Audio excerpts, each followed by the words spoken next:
Jungle.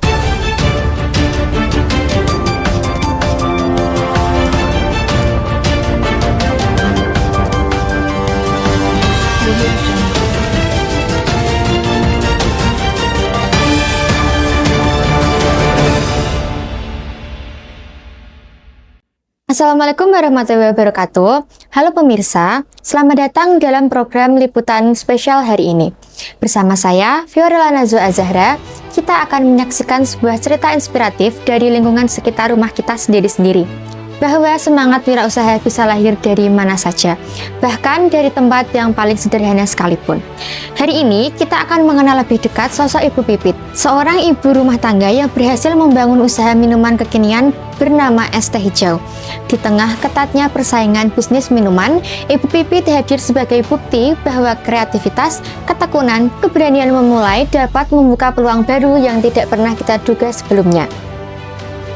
Pemirsa, saat ini minuman kekinian menjadi tren besar di berbagai daerah. Banyak merek besar bermunculan dengan konsep modern dan modal yang cukup besar. Namun, di balik semua itu, masih ada pelaku usaha kecil yang terus berjuang mempertahankan kreativitas lokal. Ibu Pipit melihat peluang itu, ia memahami bahwa masyarakat bukan hanya mencari minuman yang enak, tapi juga yang terjangkau dan mudah ditemukan. Dari situlah lahir ide Es Teh Hijau, minuman sederhana yang diracik dengan berbagai pilihan rasa, sehingga cocok dinikmati oleh semua kalangan. Untuk memahami proses usahanya, mari kita lihat aktivitas keseharian Ibu Pipit saat menyiapkan dagangannya setiap hari.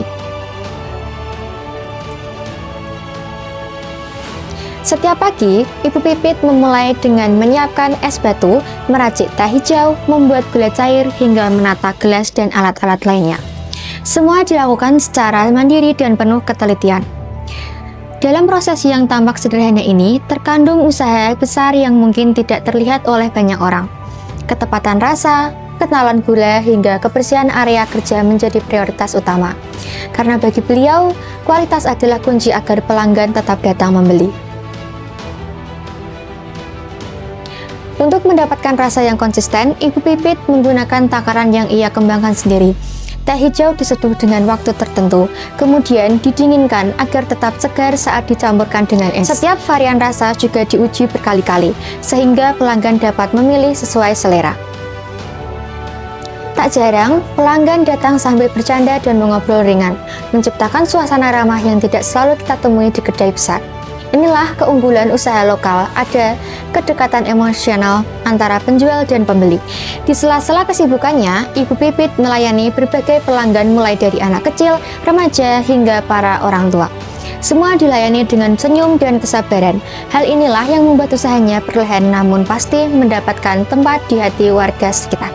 Dalam wawancaranya, Ibu Pipit bercerita bahwa usaha ini bermula dari rasa iseng dan hobi bereksperimen dengan teh. Awalnya, ia hanya membuatkan minuman untuk keluarga dan tetangga.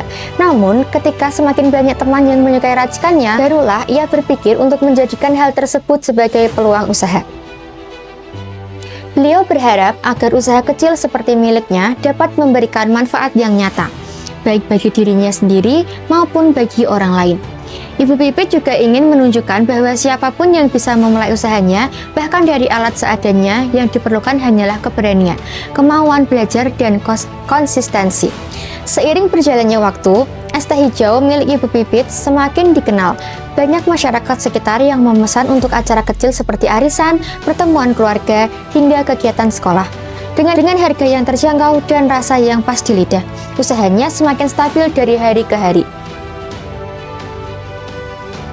Tidak hanya mengandalkan pembeli yang lewat, Ibu Pipit juga belajar memanfaatkan media sosial sebagai sarana promosi. Awalnya tidak begitu memahami cara membuat konten, ia mempelajari bagaimana menata foto produk, membuat video singkat, dan menuliskan caption yang menarik. Semua dilakukan secara mandiri dan tanpa biaya besar. Langkah sederhana ini membawa perubahan besar, semakin banyak orang yang mengetahui usahanya, dan semakin banyak pelanggan yang berdatangan, terutama dari kalangan remaja. Tentu saja, membangun usaha bukanlah hal mudah. Ada hari-hari ketika perjuangan menurun, ada juga saat bahan baku sulit didapat, namun Ibu Pipit tidak menyerah. Ia terus mencoba mengatur strategi, mulai dari menambah varian rasa, memperbaiki kemasan, hingga melakukan promosi kecil-kecilan kepada pelanggan tetap. Pemirsa, dari kisah sederhana ini kita belajar bahwa usaha kecil sekalipun bisa membawa dampak besar jika dijalankan dengan niat. Ibu Pipit membuktikan bahwa kreativitas tidak harus dimulai dari modal besar. Yang terpenting adalah tekad, keberanian, dan kemauan untuk terus belajar. Demikian liputan inspiratif hari ini. Saya Fiorella Nazwa Azhara mengucapkan terima kasih karena telah menyaksikan program ini sampai akhir. Sampai jumpa pada liputan berikutnya. Wassalamualaikum warahmatullahi wabarakatuh.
Audio Jungle.